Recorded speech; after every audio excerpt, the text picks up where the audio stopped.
ಭಾರತ ಸರ್ಕಾರದ ಯುವ ಕಾರ್ಯಕ್ರಮ ಮತ್ತು ಕ್ರೀಡಾ ಸಚಿವಾಲಯದ ಮೈ ಭಾರತ್ ವತಿಯಿಂದ ನಶಾಮುಕ್ತ ಯುವ ವಿಕಸಿತ ಭಾರತ ಅಭಿಯಾನದ ಅಂಗವಾಗಿ ಜಿಲ್ಲಾ ಮಟ್ಟದ ವಿವಿಧ ಸ್ಪರ್ಧೆಗಳು ಹಾಗೂ ಜಾಗೃತಿ ಕಾರ್ಯಕ್ರಮವನ್ನು ಕಾರವಾರದ ಬಾಡ ನಂದನಗದ್ದಾದ ಶಿವಾಜಿ ಕಾಲೇಜಿನ ಸಭಾಂಗಣದಲ್ಲಿ ವಿಜೃಂಭಣೆಯಿಂದ ನಡೆಯಿತು.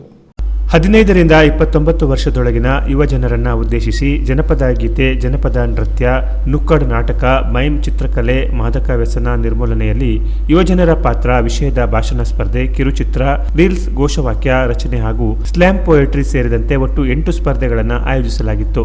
ಕಾರ್ಯಕ್ರಮವನ್ನು ಶಿವಾಜಿ ಶಿಕ್ಷಣ ಸಂಸ್ಥೆಯ ಕಾರ್ಯದರ್ಶಿ ಪ್ರಕಾಶ್ ರಾಣೆ ಉದ್ಘಾಟಿಸಿ ಮಾತನಾಡಿ, ಯುವಜನರ ಪ್ರತಿಭೆಯನ್ನು ಪ್ರೋತ್ಸಾಹಿಸಲು ಕೇಂದ್ರ ಸರ್ಕಾರ ವಿವಿಧ ಕಾರ್ಯಕ್ರಮಗಳನ್ನು ಹಮ್ಮಿಕೊಳ್ಳುತ್ತಿದೆ. ಯುವಜನತೆ ಇಂತಹ ಅವಕಾಶಗಳನ್ನು ಸದ್ಬಳಕೆ ಮಾಡಿಕೊಂಡು ತಮ್ಮ ಪ್ರತಿಭೆಯನ್ನು ಅನಾವರಣಗೊಳಿಸಬೇಕು.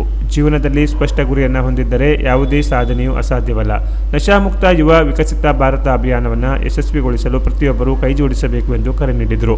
ಕಾರ್ಯಕ್ರಮದಲ್ಲಿ ಸರ್ಕಾರಿ ಕಲಾ ಮತ್ತು ವಿಜ್ಞಾನ ಪದವಿ ಕಾಲೇಜಿನ ಪ್ರಾಂಶುಪಾಲರಾದ ಡಾಕ್ಟರ್ ಗೀತಾ ವಾಲಿಕರ್, ಶಿವಾಜಿ ಬಿಎಡ್ ಕಾಲೇಜಿನ ಪ್ರಾಂಶುಪಾಲರಾದ ಸುಮನ್ ಸಾವಂತ್, ಪ್ರಥಮ ದರ್ಜೆ ಮಹಿಳಾ ಕಾಲೇಜಿನ ಪ್ರಾಂಶುಪಾಲರಾದ ಹೇಮಲತಾ ಕೆ, ಶಿವಾಜಿ ಪದವಿ ಕಾಲೇಜಿನ ಪ್ರಾಂಶುಪಾಲರಾದ ತಾರಾನಾಥ್ ಹರಿಕಂತ್ರ ಸೇರಿದಂತೆ ವಿವಿಧ ಶಿಕ್ಷಣ ಸಂಸ್ಥೆಗಳ ಪ್ರಾಂಶುಪಾಲರು, ಉಪನ್ಯಾಸಕರು, ಗಣ್ಯರು ಹಾಗೂ ಯುವ ಜನರು ಕಾರ್ಯಕ್ರಮದಲ್ಲಿ ಉಪಸ್ಥಿತರಿದ್ದರು. ಕಾರ್ಯಕ್ರಮದ ಆರಂಭದಲ್ಲಿ ಮೈ ಭಾರತ್ ಕೇಂದ್ರದ ಸಹಾಯಕ ನಿರ್ದೇಶಕರಾದ ಲೋಕೇಶ್ ಕುಮಾರ್ ಅವರು ಆಗಮಿಸಿದ ಗಣ್ಯರು ಹಾಗೂ ಯುವ ಜನರನ್ನು ಆತ್ಮೀಯವಾಗಿ ಸ್ವಾಗತಿಸಿ ಅಭಿಯಾನದ ಉದ್ದೇಶ ಮತ್ತು ಮಹತ್ವವನ್ನು ವಿತರಿಸುವ ಪ್ರಾಸ್ತಾವಿಕ ನುಡಿಗಳನ್ನಾಡಿದರು. ಕಾರ್ಯಕ್ರಮದ ವೇದಿಕೆ ನಿರೂಪಣೆಯನ್ನು ಅಭಿಷೇಕ್ ಜಿ ಕಳಸ್ ಅವರು ಅಚ್ಚುಕಟ್ಟಾಗಿ ಹಾಗೂ ಪರಿಣಾಮಕಾರಿಯಾಗಿ ನಿರ್ವಹಿಸಿದರು. ಸ್ಪರ್ಧೆಗಳಲ್ಲಿ ಜಿಲ್ಲೆಯ ವಿವಿಧ ಕಾಲೇಜುಗಳ ಯುವಜನರು ಉತ್ಸಾಹದಿಂದ ಭಾಗವಹಿಸಿ ನಶಾಮುಕ್ತ ಯುವ ವಿಕಸಿತ ಭಾರತ ಅಭಿಯಾನದ ಸಂದೇಶವನ್ನು ಸಮಾಜದ ವಿವಿಧ ವರ್ಗಗಳಿಗೆ ತಲುಪಿಸುವಲ್ಲಿ ತಮ್ಮ ಸಕ್ರಿಯ ಪಾಲ್ಗೊಳ್ಳುವಿಕೆಯನ್ನು ಪ್ರದರ್ಶಿಸಿದರು. Canara plus news, Karwar.